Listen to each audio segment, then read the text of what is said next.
Il existe deux types de questions posées par vos recruteurs. Les premières sont des questions basiques. Vous les trouvez dans la majorité des entretiens, si je n'ose pas dire tous les entretiens. Les secondes sont les questions pièges, que d'ailleurs, je vous conseille à bien préparer.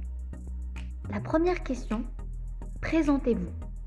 Qui vous êtes, votre nom, votre prénom, un aperçu sur votre parcours académique, études, diplômes, formation, stage. Vous pouvez donner les dates marquantes, mais attention, vous devez respecter les informations mentionnées sur votre CV. Un aperçu sur votre parcours professionnel si vous en avez, et pourquoi pas, ce que vous aimez faire dans la vie, c'est-à-dire vos loisirs, vos passions. Attention aussi, soyez spontané, ne donnez pas l'impression de lire un script. La seconde question. Pourquoi vous avez choisi notre entreprise? L'entreprise, généralement, cherche à embaucher une personne qui croit fermement en sa mission et qui veut avoir un impact positif sur son organisation et ses clients. Évidemment. Vous voulez répondre poliment tout en restant naturel? Vous pouvez vous inspirer de l'une des pistes suivantes pour commencer, puis personnaliser votre réponse. Je vois en cette occasion une façon de contribuer à une entreprise passionnante, tournée vers l'avenir et en pleine évolution. Et j'estime que je peux faire carrière au sein de votre organisme. Seconde, je considère que mes compétences sont particulièrement bien adaptées à ce poste. Et vous expliquez. Là, vous donnez les raisons se basant sur vos qualités et également vos tâches occupées précédemment. Troisième, je crois avoir les connaissances nécessaires pour réussir dans cette mission ou dans ce rôle dans l'entreprise. Et là, pareil, aussi vous misez sur vos compétences.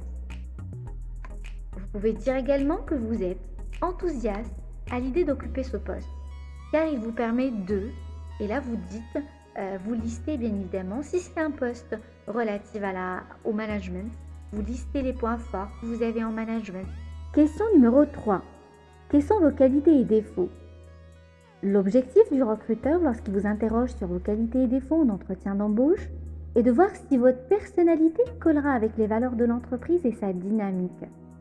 Bon, citez-moi 3 de vos qualités et 3 défauts est une question qui a transversé le temps, mais qui fonctionne encore jusqu'à aujourd'hui.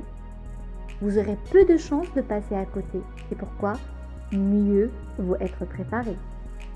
Je vous propose donc 3 qualités et 3 défauts qui marqueront votre interlocuteur et laisseront une très bonne impression. Commençons tout d'abord par les qualités. Premièrement, l'optimisme. Mettez en avant le fait que vous voyez toujours le verre à moitié plein plutôt qu'à moitié vide.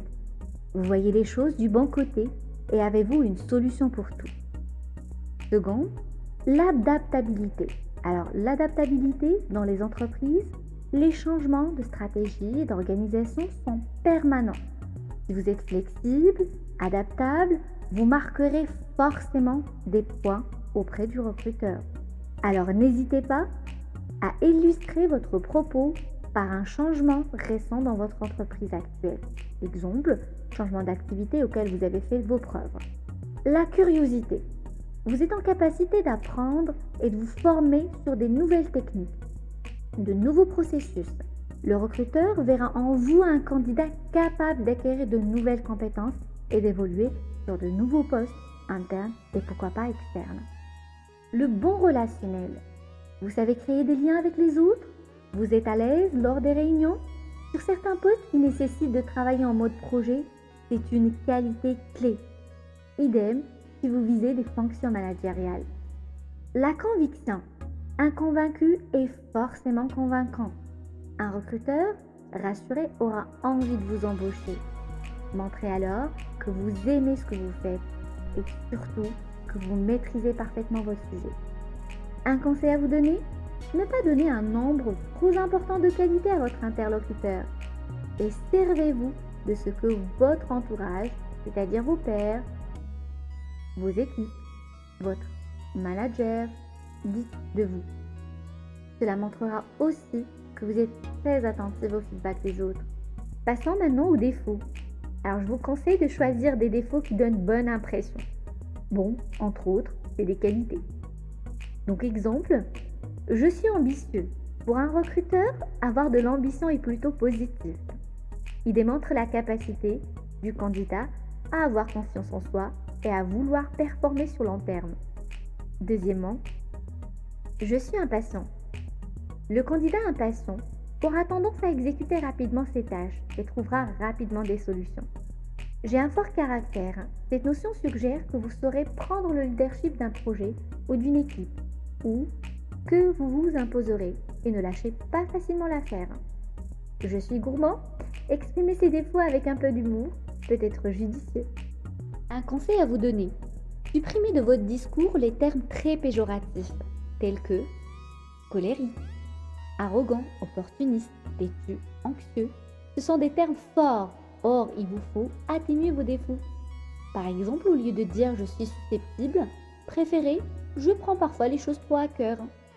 Surtout, votre défaut ne doit pas être en contradiction fondamentale avec le poste. Pour vous aider, posez-vous toujours la question suivante pour chaque mission. Quel défaut pourrait empêcher la bonne réalisation de ce type de tâche?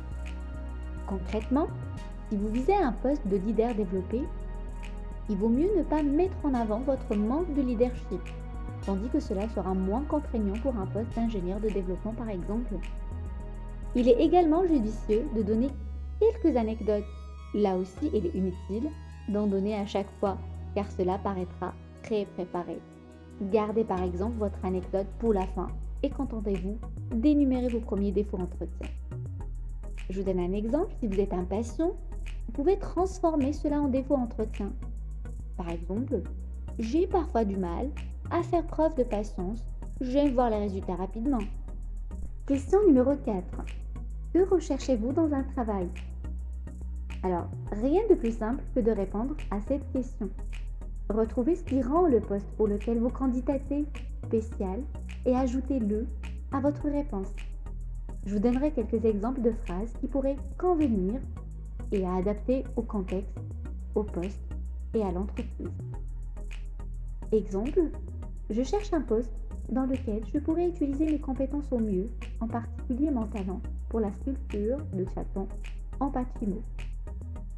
Je cherche une opportunité de découvrir le monde de la recherche tout en utilisant mes compétences apprises lors de mon master en sécurité créative à l'école internationale.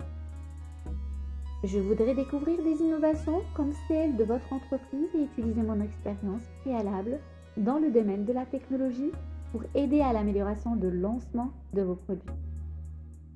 Un conseil également, misez sur ces facteurs, la satisfaction, l'épanouissement personnel et aussi la sécurité. Les questions pièges. Première question, pourquoi vous avez quitté votre poste précédent? Cette question intéresse tout particulièrement les recruteurs car il permet de comprendre 3 choses essentielles. 1. C'est d'évaluer la raison de votre départ. Que vous changiez de travail n'est pas un problème en soi.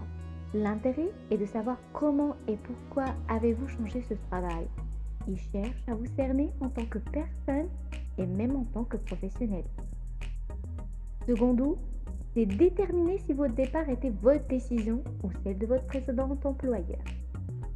Si vous avez été licencié, le responsable de recrutement voudra en comprendre la raison. Est-ce lié à votre performance ou à votre intégrité? 3. Savoir si vous êtes parti en bons termes, c'est-à-dire votre capacité à établir et à entretenir des relations. Aussi, votre aptitude à être diplomate. Le recruteur a toujours peur d'un candidat qui a des problèmes. La hantise du recruteur, c'est de tomber sur un caractériel, un psycho-rigide qui sème des conflits partout où il passe. Donc, je vous conseille de ne jamais dire du mal de votre ancien employeur, ne pas jouer la victime, ne pas montrer que vous avez subi ce départ, au contraire, montrer que vous avez été moteur du processus et que c'est vous qui avez décidé de partir. Si vous êtes parti en mauvaise terre, ne rentrez pas dans les détails. Soyez bref et concis. Ne tentez pas de vous justifier. Cette bataille est perdue d'avance. L'important est que vous ne laissiez pas une image négative de vous. Ne mentez pas. Vous n'êtes pas obligé de vous étendre sur le sujet, mais mentir pourrait se tourner contre vous. Ne citez pas l'argent comme la principale raison de votre départ. Le salaire est important, c'est indéniable. Cependant, il est bien connu que les principaux moteurs des meilleurs éléments dans une entreprise sont leur soif d'apprendre, d'avoir de nouvelles responsabilités, etc. Prenez les devants. Si vous travaillez dans un petit milieu où tout se sait, il peut être judicieux d'aborder vous-même la question en faisant très attention à chaque terme que vous employez. Je donne un simple exemple que vous pouvez utiliser tout le temps. J'avais besoin de faire de nouvelles choses et de me lancer de nouveaux défis. J'aime me challenger. Question numéro 2. Préférez-vous travailler seul ou en équipe? Attention, les postes où vous serez appelé à travailler seul sont de plus en plus rares. La plupart du temps, le recruteur cherche surtout à savoir si vous êtes capable de travailler en équipe. De manière générale, mieux vaut mettre en avant le travail d'équipe. Je donne un exemple. Je me vois plus en travail individuel, toutefois je sais travailler en équipe pour atteindre un objectif commun. À travers une interaction, une synergie des compétences et des idées. Car ceci facilite l'épanouissement personnel et l'accomplissement de soi, mais à condition qu'il ait une bonne supervision, une évaluation des travaux finis et un feedback. Question numéro 3. Pouvez-vous me parler d'une situation tendue que vous avez particulièrement bien ou mal gérée? Il faut savoir que le recruteur veut s'assurer que vous êtes efficace pour résoudre des problèmes. Il accorde un intérêt particulier à celui qui a des pensées claires, qui peut rester professionnel sous la pression, et à celui qui peut se retourner rapidement après un échec. Travailler sous pression fait partie du quotidien. Le soudain d'appel, si vous travaillez dans un centre d'appel, client plus en plus énervé, des situations tendues, garder son sang-froid est primordial. Si vous avez de l'expérience professionnelle, il y aura bien des anecdotes à partager. Vous pouvez de ce fait obtenir des informations sur votre capacité à gérer le stress du poste. Mais si vous n'en avez pas, parlez d'un cas résolu positivement. L'un des moyens les plus appréciés par les recruteurs est la capacité à vous organiser. Je donne un exemple, c'est une réponse mature qui va vous servir. Afin de diminuer le stress, au minimum, j'organise minutieusement mon travail. Je préconise mes tâches à chaque jour pour savoir ce qui est à faire. Lorsqu'une surprise survient, je réorganise mes tâches en fonction de cette urgence.